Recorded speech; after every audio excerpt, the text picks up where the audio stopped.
Good afternoon. Welcome to today's Academy event, and also a happy World Mental Health Day to everybody. And it's opportune that we have with us John Paul Flintoff. John Paul is a writer, performer and artist, much in demand speaker in the area of communication, creativity and leadership. JP unfortunately had a breakdown in 2017 after a bereavement, loss of work and other difficulties. He now conducts inspirational and illustrative talks about his experiences, which he does through drawings that he did whilst in a psychiatric hospital. Thank you very much. And hello to all of you. My own experience of sitting in an audience is that I usually think that I'm invisible, but I can see you. And I'm really grateful that you've turned up in such numbers. Wow, that's great. You must have a really good thing going here. So I've got a few little housekeeping bits of my own. One of them is that you may have noticed my legs are trembling. It's a bit nerve-wracking, even though I've done it many times now, to talk about myself. Who would have wanted to give that talk?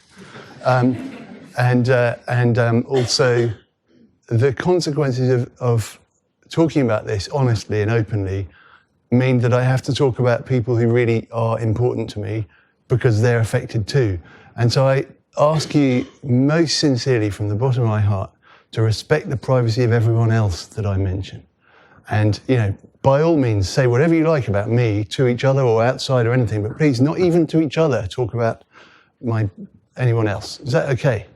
And could you just like raise your hands, because then you'll be making a little commitment and it'll be all lovely. Yay, thank you very much. And you people in the future, will you now raise your hands? Thank you very much. I'm trusting you did that. And I do feel a bit more confident and safe doing this in a law firm because it's a law firm. That's good. Very quickly, I used to be a legal journalist and I was a really snotty young man who thought he knew best and wrote lots of things for a magazine called Legal Business. I feel very kind of at home in a funny way. A couple of other things, housekeeping. Oh yeah, I urge you to just take what you can, what you like from what I tell you, and just ignore the rest. It doesn't matter. You may hear things in my story that sound familiar to you about your life, or you may think, oh, maybe that's like someone that you know.